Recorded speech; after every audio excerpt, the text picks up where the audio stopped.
Hello. आज हम लोग फिर से मैट्रिक्स के अगले टॉपिक का डिस्कस करने जा रहे हैं और इस टॉपिक में मुझे पढ़ना है minor and cofactor of a square matrix. किसी स्क्वायर मैट्रिक्स का माइनर और कोफैक्टर कैसे निकालते हैं। तो हेडिंग से ही हम लोगों का यहाँ पे क्लियर हो रहा है पॉइंट कि जब भी हम किसी का माइनर और कोफैक्टर निकालने जाएंगे तो सबसे पहले क्या देखेंगे कि मैट्रिक्स कैसा है। मैट्रिक्स अगर स्क्वायर है तभी उसका हम माइनर निकालेंगे और कोफैक्टर निकालेंगे। अगर मैट्रिक्स स्क्वायर नहीं है तो उसका ना ही माइनर निकलेगा और ना ही कोफैक्टर निकलेगा। तो आज का जो हम लोगों का पॉइंट ये है कि minor and cofactor element of a square matrix. किसी भी स्क्वायर मैट्रिक्स का माइनर और कोफैक्टर हम लोग कैसे निकालते हैं, कैसे फाइंड करते हैं। तो आइए सबसे पहले हम लोग ये लिख लेते हैं कि माइनर को किस लेटर से रिप्रेजेंट करते हैं और कोफैक्टर को किस लेटर से रिप्रेजेंट करते हैं। उसके बाद हम लोग किसी भी स्क्वायर मैट्रिक्स का माइनर और कोफैक्टर कैसे निकालते हैं वो सीखेंगे। तो आइए सबसे पहले माइनर लिख लीजिए। Minor elements minor elements of N E square matrix is denoted by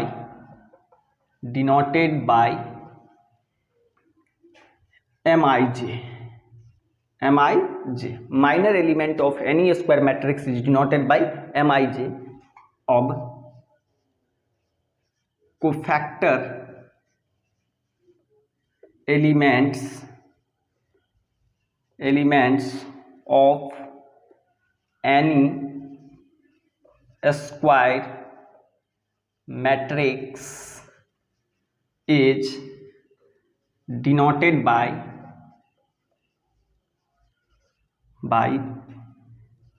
AIJ और CIJ।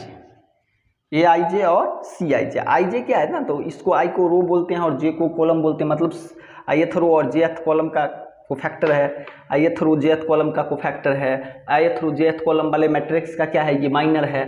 तो minor and cofactor elements of square matrix में मतलब किसी भी स्क्वायर मैट्रिक्स का ही हम माइनर और कोफैक्टर निकाल सकते हैं। अदरवाइज कोई रेक्टेंगल मैट्रिक्स है तो उसका माइनर कोफैक्टर नहीं निकलेगा। अब माइनर को किस से डिनोट करते हैं, MIJ से डिनोट करते हैं। कोफैक्टर को AIJ से डिनोट करते हैं। IJ क्या है ना, पोजीशन ऑफ एलिमेंट को बताता है, मतलब किस रो का किस कॉलम एलिमेंट आप ले रहे हैं। तो पहले इसे नोट कर लें, उसके बाद हम लोग चलते हैं कि कैसे निकालते हैं।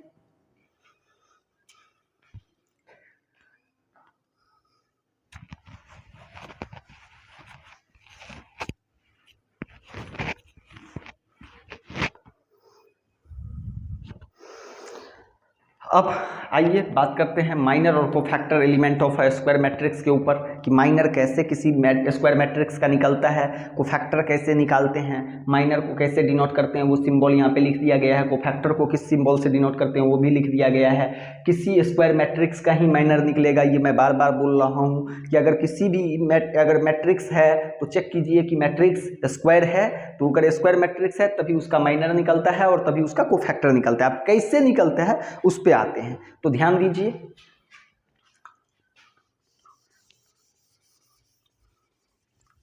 क्वेश्चन के जरिए हम लोग समझेंगे माइनर और कोफैक्टर कैसे निकाला जाता है किसी मैट्रिक्स का। तो आइए एक ही साथ दो क्वेश्चन हम लगाते हैं। यहाँ पे एक 2x2 ऑर्डर का स्क्वायर मैट्रिक्स ले रहे हैं और एक 3x3 ऑर्डर का स्क्वायर मैट्रिक्स ले रहे हैं। दोनों स्क्वायर मैट्रिक्स का हम माइनर और कोफैक्टर निकालना यहाँ से सिखा रहे हैं आप लोगों को। बस यहाँ पे क्वेश्चन देख लीजिए। क्वेश्चन है कि find minor and cofactor elements of the following matrices of the following matrices। Find minor and cofactor element of the following matrices. Matrices पहला मैंने ले लिया है यहाँ पे 2 4 6 8 और ये 2x2 ऑर्डर का मैट्रिक्स है। और कोई यहाँ पे 3x3 ऑर्डर का मैट्रिक्स ले लिया 3 4 2 6 8 2 1 4 6। तो पहले क्वेश्चन आप लोग नोट कर लें, उसके बाद हम लोग एकदम पूरे ईमानदारी और कंसंट्रेट होके इस दोनों मैट्रिक्स, दो अलग अलग मैट्रिक्स जो हैं, जो एक 2x2 ऑर्डर में है और एक 3x3 ऑर्डर का स्क्वायर मैट्रिक्स है, इसका माइनर और कोफैक्टर निकालना सीखते हैं। इसे नोट कीजिए।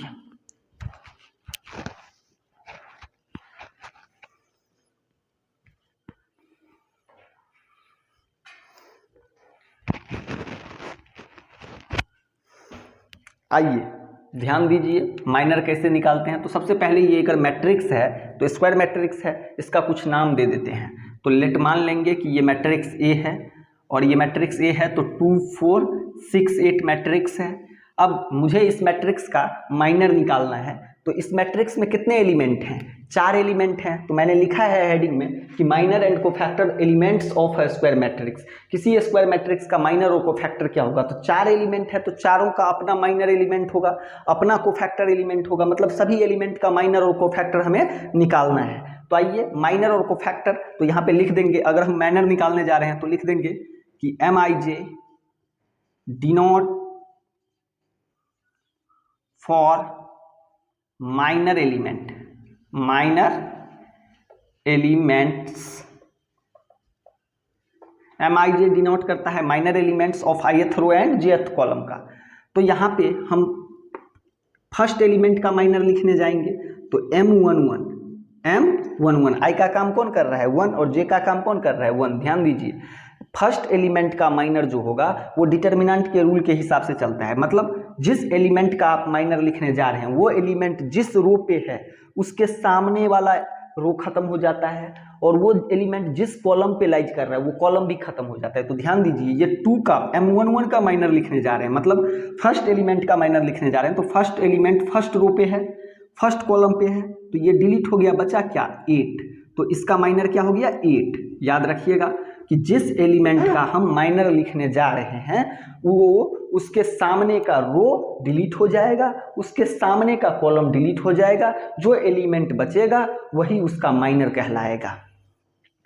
उस जो एलिमेंट बचेगा उसका जो डिटर्मिनेंट वैल्यू होगा तो वही क्या कहलाएगा? माइनर कहलाएगा। तो ध्यान दीजिए, डिटर्मिनेंट वैल्यू यहाँ पे इसका 8 का अगर हम डिटर्मिनेंट निकालें तो 8 ही होगा। मैंने सिखाया था कि अगर कोई 1x1 ऑर्डर का स्क्वायर मैट्रिक्स है उसका डिटर्मिनेंट वैल्यू वही एलिमेंट हो जाता है। तो यहाँ 8 बचा, 8 का डिटर्मिनेंट वैल्यू 8 आया। आगे M12 निकालने जा रहे हैं, मतलब फर्स्ट रो का सेकंड एलिमेंट का माइनर लिखने जा रहे हैं। तो फर्स्ट रो का सेकंड एलिमेंट ये है, तो इसका माइनर लिखने जा रहे हैं। तो ये रो डिलीट हो गया, ये कॉलम डिलीट हो गया, कौन बचा? 6। तो 6 का डिटर्मिनेंट वैल्यू क्या आएगा? 6 आएगा। मतलब किसी 1x1 ऑर्डर के स्क्वायर मैट्रिक्स का डिटर्मिनेंट वैल्यू वही एलिमेंट हो जाता है। अब M21 मतलब हम सेकेंड रो का फर्स्ट कॉलम के एलिमेंट का माइनर लिखने जा रहे हैं, सेकेंड रो के फर्स्ट कॉलम के एलिमेंट का माइनर लिखने जा रहे हैं। तो सेकेंड रो यहाँ पर है, उसका फर्स्ट कॉलम यहाँ पर है, तो ये डिलीट हो गया, ये डिलीट हो गया। अब बचा क्या? 4। बचा क्या? 4। तो 4 का डिटर्मिनेंट वैल्यू 4 ही आएगा। क्लियर? अब यहाँ पे हम माइनर लिखने जा रहे हैं M21 का, तो M21 ये है, ये सेकेंड M22 का माइनर लिखने जा रहे हैं। तो सेकेंड रो के सेकेंड कॉलम एलिमेंट का माइनर लिखने जा रहे हैं। तो सेकेंड रो ये है, वो रो डिलीट हो गया, और उसके सामने का कॉलम, जिस एलिमेंट का आप माइनर लिखने जा रहे हैं उसका सामने का कॉलम भी डिलीट हो गया। क्या बचा? 2। तो इसका माइनर एलिमेंट कितना हो गया? 2। M11 क्या रिप्रेजेंट कर रहा है? Minor element of A11, minor element of A11। M12 क्या रिप्रेजेंट कर रहा है? Minor element of A22। M22 क्या रिप्रेजेंट कर रहा है? Minor element of A21।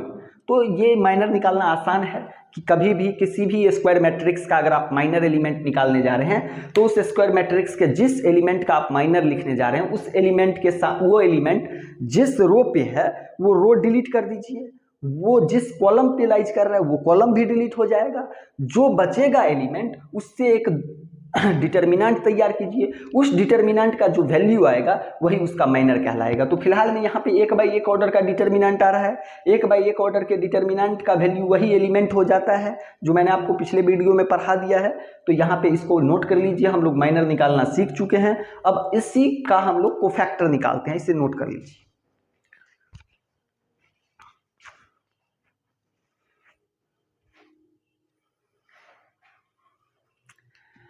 आइए ध्यान दीजिए, माइनर और कोफैक्टर दोनों सेम ही चीज है। माइनर ही कोफैक्टर होता है, जो माइनर का वैल्यू है वही कोफैक्टर का वैल्यू है। बस कोफैक्टर में क्या होता है कि एक स्पेशल साइन जोड़ देते हैं। तो कैसे साइन जोड़ा जाता है वो यहाँ पे देखिए, कोफैक्टर कैसे लिखते हैं। तो AIJ denotes for cofactor elements. तो AIJ मतलब हम ith रो और jth कॉलम वाले एलिमेंट्स का हम कोफैक्टर लिखने जा रहे हैं। इसका मतलब A11 का कोफैक्टर लिखेंगे।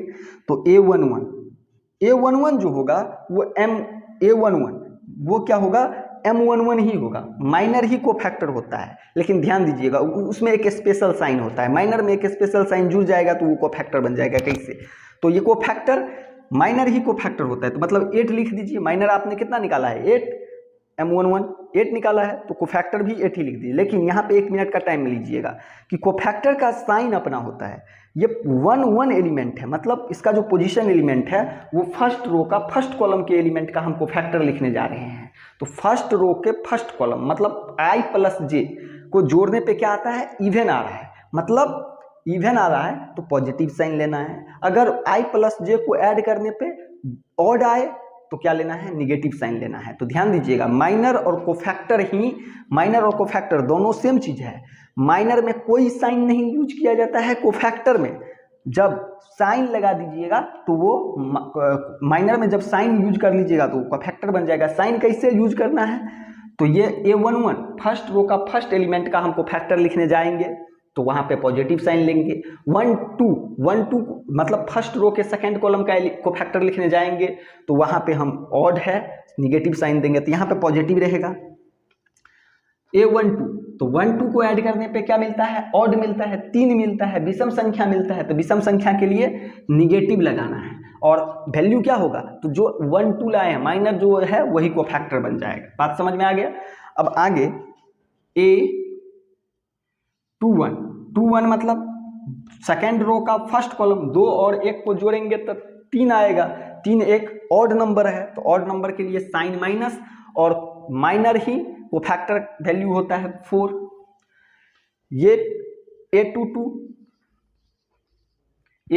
2 और 2 को ऐड करिएगा तो 4 मिलेगा। 4 एक इवन नंबर है, इवन नंबर के लिए पॉजिटिव साइन लेते हैं और कोफैक्टर का जो वैल्यू होता है वही माइनर का वैल्यू होता है। तो यहाँ पे 2 आ जाएगा। मतलब माइनर और कोफैक्टर दोनों सेम चीज है। अगर हमको माइनर निकालना आता है तो कोफैक्टर भी वही है। कोफैक्टर में क्या है कि एक स्पेशल साइन जुड़ता है। स्पेशल साइन कैसे लेना है, तो पोजीशन ऑफ एलिमेंट को देखते हुए। ये कौन सा एलिमेंट है, 1 एलिमेंट है तो 1 और 1 को ऐड करने पे 2 मिलेगा। तो 2 क्या है, इवन नंबर है, इवन के लिए पॉजिटिव साइन लेना है। पोजीशन ऑफ एलिमेंट को अगर ऐड करने पे I और J को अगर ऐड करते हैं, I J को ऐड करने पे और ऑड नंबर मिलता है तो निगेटिव साइन देना है, इवन नंबर मिलता है तो पॉजिटिव साइन देना है। इसे नोट कर लीजिए।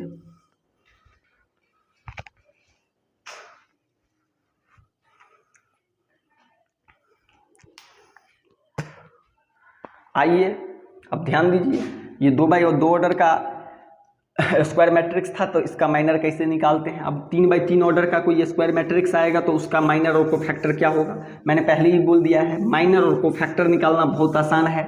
माइनर और कोफैक्टर क्या होता है, किसी स्क्वायर मैट्रिक्स से निकाले जाते हैं। कैसे निकाले जाते हैं, तो अगर माइनर और कोफैक्टर निकालने जाते हैं तो जिस एलिमेंट का आप माइनर लिख रहे हैं वो एलिमेंट जिस रो पे है वो डिलीट हो जाएगा, उसके सामने का कॉलम डिलीट हो जाएगा।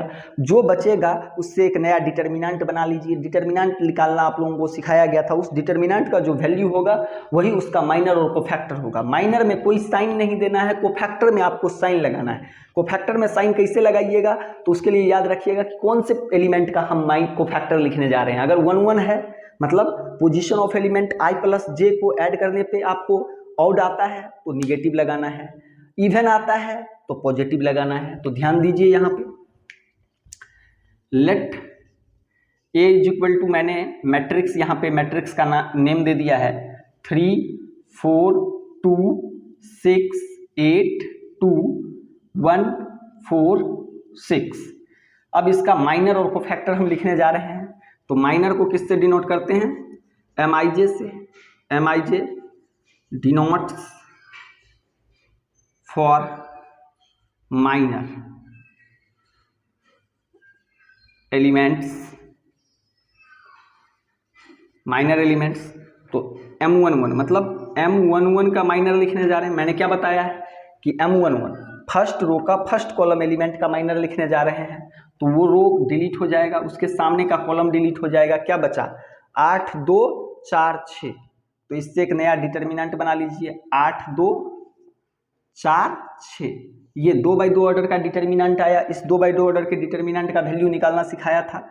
डायगोनल को मल्टीप्लाई कीजिए 48 आएगा, फिर माइनस लिखिए, ऑफ डायगोनल को मल्टीप्लाई कीजिए 8 आएगा, 4 2 जा, ये कितना हो जाएगा 40। तो इसका M11 क्या आया 40। इसी तरह से हम सभी एलिमेंट का माइनर लिखेंगे। M12 12 में 1 फर्स्ट रो का सेकंड कॉलम एलिमेंट का निकालने जाना है। तो फर्स्ट रो तो डिलीट ही होगा, उसके सामने का कॉलम डिलीट हो जाएगा। क्या बचा? 6 2 1 6 6 2 1 6। इसका माइनर क्या होगा? 6 6 जा 36 माइनस 2, यह आएगा 34।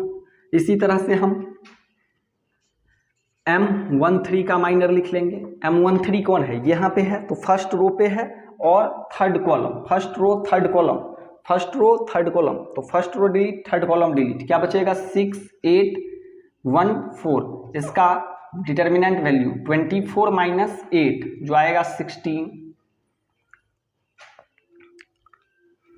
आगे इसी तरह से हम अब फर्स्ट रो पे जितने एलिमेंट हैं उसका माइनर लिख दिए हैं। तो सेकंड रो के जितने एलिमेंट हैं उसका भी माइनर होगा। तो M21 मतलब सेकंड रो फर्स्ट कॉलम, ये डिलीट हो जाएगा, सेकंड रो डिलीट हो जाएगा, फर्स्ट कॉलम डिलीट हो जाएगा। तो आएगा क्या? 4 2 4 6 4 6। इसका डिटर्मिनेंट वैल्यू आ जाएगा कितना? 24 माइनस 8, ये भी 16 हो जाएंगे। इसी तरह से हम M22 का माइनर लिखने जाएंगे। तो M22 का माइनर लिखने जाएंगे मतलब सेकंड रो का यूज कर रहे हैं। तो सेकंड रो तो पहले से डिलीट है, उसके सेकंड कॉलम एलिमेंट का माइनर लिखने जा रहे हैं। तो ये भी डिलीट हो जाएगा भाई। क्या बचेगा? 3 2 1 6 3 2 1 6।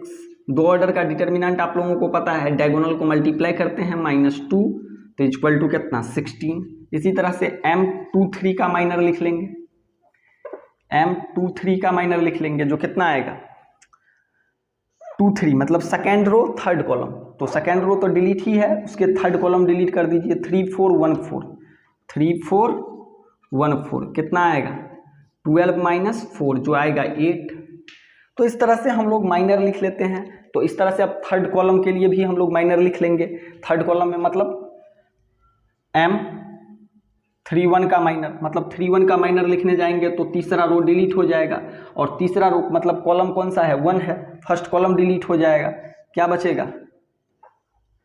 तो आपका बचेगा ये रो, ये कॉलम डिलीट है 4282।